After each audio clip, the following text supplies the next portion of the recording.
السلام علیکم دوستوں، ایسے اچھے ویڈیوز کے لیے روحورا چینل کو سبسکرائب کیجیے۔ السلام علیکم۔ تاریخ میں ایک ایسے نبی گزرے ہیں جنہیں اللہ تعالیٰ نے ایک ایسی بادشاہت عطا کی جو نہ ان سے پہلے کسی کو نصیب ہوئی نہ ان کے بعد کسی کو ملے گی۔ جی، یہ حضرت سلیمان علیہ السلام کی وہ حیرت انگیز داستان ہے جو عقل کو دنگ کر دیتی ہے۔ اور اس پوری عظیم الشان سلطنت کی شروعات ایک دعا سے ہوتی ہے، ایک ایسی دعا جس نے تاریخ کا دھارا ہی موڑ دیا اور ان تمام عجائبات کی بنیاد رکھی جو آگے آنے والی تھے۔ تو ہوا یہ کہ وہ دعا قبول ہوئی، اور ایسی قبول ہوئی کہ اللہ نے انہیں وہ سلطنت عطا کی جس کی کوئی مثال ہی نہیں ملتی۔ ان کی حکمرانی صرف انسانوں پر نہیں تھی، بلکہ ہوائیں، جانور اور یہاں تک کہ جنات جیسی غیبی مخلوقات بھی ان کے حکم کی پابند تھیں۔ ان کی بادشاہت کے 3 کمال کے ستون تھے۔ سوچئے ذرا، وہ ہواؤں کو حکم دے سکتے تھے جس سے مہینوں کا سفر منٹوں میں طے ہو جاتا۔ ان کے تابع جنات تھے جو ان کے لیے عالی شان مہر تعمیر کرتے اور سمندر کی گہرائیوں سے خزانے نکال لاتے تھے، اور تو اور وہ جانوروں اور پرندوں تک کی بولیاں سمجھ لیتے تھے۔ یہ وہ طاقتیں تھیں جنہوں نے انہیں تمام مخلوقات کا بادشاہ بنا دیا تھا۔ لیکن اتنی بے پناہ طاقت کے باوجود ان کا دل عاجزی اور شکر گزاری سے لبریز تھا۔ اس کی سب سے پیاری مثال ہمیں چونٹی کے مشہور واقعے میں ملتی ہے۔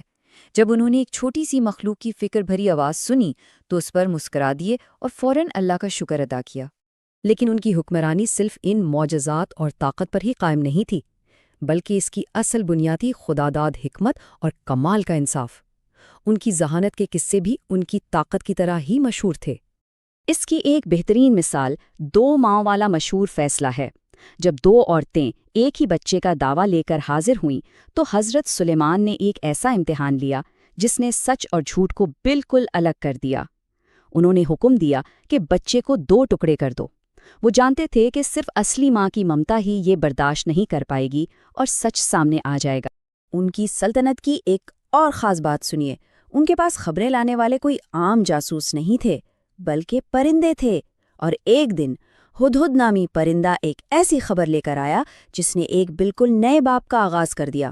ہدہد نے سبا نامی ایک ایسی سلطنت کی خبر دی جو ہر لحاظ سے حضرت سلیمان کی بادشاہت سے بالکل مختلف تھی۔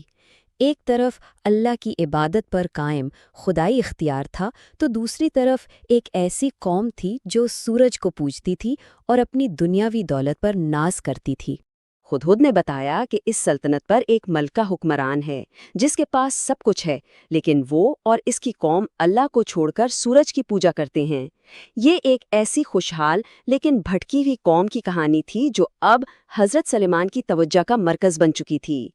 اس خبر کے بعد حضرت سلیمان اور ملکہ سبا کے درمیان جو کچھ بھی ہوا وہ فوجوں کا ٹکراؤ نہیں تھا، بلکہ یہ تو ایمان، عقل اور سمجھ کی آزمائشوں کا ایک دلچسپ سلسلہ تھا۔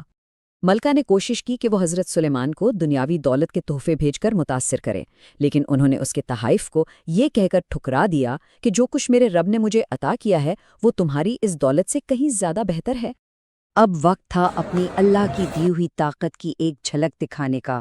انہوں نے اپنے دربار سے ایک ناقابل یقین سوال پوچھا، کون ہے تم میں سے جو ملکہ کے یہاں پہنچنے سے پہلے اس کا تخت یہاں لے آئے؟ اور پھر جو ہوا وہ کسی بھی انسانی عقل سے بالا تر تھا۔ پلک جھپکتے ہی ملکہ کا وہ عظیم الشان تخت سینکڑوں میل دور سے حضرت سلیمان کے سامنے موجود تھا۔ یہ ایک ایسا معجزہ تھا جو ثابت کر رہا تھا کہ ان کی طاقت کسی بھی فانی بادشاہ کی سوچ سے بھی آگے ہے۔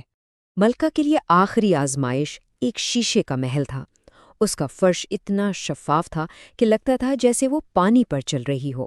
یہ ایک ایسا بصری کمال تھا جس نے ملکہ کو یہ سبق سکھایا کہ جو کچھ آنکھیں دیکھتی ہیں ضروری نہیں کہ وہی حقیقت ہو۔ ان معجزات اور حکمت کو دیکھنے کے بعد ملکہ کو اپنی غلطی کا احساس ہو گیا۔ اس نے حق کو پہچانا اور ایمان لے آئی۔ یہ اس کے سفر کا اختتام تھا، سورج کی پوجا سے نکل کر اس سورج کے بنانے والے کی عبادت تک۔ اپنی بے مثال حکمرانی کے ساتھ ساتھ حضرت سلیمان نے ایک ایسی ٹھوس میراث بھی چھوڑی جو آج تک قائم ہے، مسجد اقصیٰ کی تعمیر۔ یہ مسجد اسلام کے 3 مقدس ترین مقامات میں سے ایک ہے۔ اس کی اہمیت کا اندازہ اس بات سے لگایا جا سکتا ہے کہ یہاں ادا کی گئی ایک نماز کا ثواب 500 نمازوں کے برابر ہے، جو اسے مکہ اور مدینہ کے بعد ایک بہت اہم درجہ دیتا ہے۔ ہر شاندار کہانی کا ایک اختتام ہوتا ہے، لیکن حضرت سلیمان علیہ السلام کی زندگی کا اختتام بھی عام نہیں تھا۔ یہ خود ایک بہت گہرا سبق تھا جسے اللہ نے جنات اور انسانوں کو سکھانے کے لیے ترتیب دیا تھا۔ ان کا انتقال اس حالت میں ہوا کہ وہ اپنی لاٹھی کے سہارے کھڑے جنات کے کام کی نگرانی کر رہے تھے۔ ان کی روح تو قبض کر لی گئی، لیکن ان کا جسم ویسے کا ویسا ہی کھڑا رہا، اور جنات ان کے خوف سے مہینوں بلکہ کچھ روایات کے مطابق سال بھر تک کام کرتے رہے، یہ سمجھتے ہوئے کہ وہ زندہ ہیں، یہاں تک کہ دیمک نے ان کی لاٹھی کو کھوکھلا کر دیا اور ان کا جسم زمین پر آ گیا۔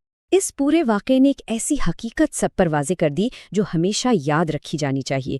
جنات جو خود کو بہت کچھ جاننے والا سمجھتے تھے، وہ یہ تک نہ جان سکے کہ ان کا بادشاہ وفات پا چکا ہے۔ اس سے یہ ثابت ہو گیا کہ غیب کا علم صرف اور صرف اللہ کے پاس ہے۔ تو حضرت سلیمان کی زندگی ہمیں کچھ بہت اہم باتیں سکھاتی ہے کہ اصل طاقت اور علم صرف اللہ کا ہے۔ حقیقی عظمت شکر گزاری اور عاجزی میں ہے، اور ایمان اس حقیقت کو ماننے کا نام ہے جو ہماری نظروں سے آگے ہے۔ ان کی پوری کہانی ہمیں ایک گہرے سوال پر چھوڑ جاتی ہے۔ جب کسی کو ہر قسم کی طاقت دے دی جائے تو اس کا اصل اور سب سے بڑا امتحان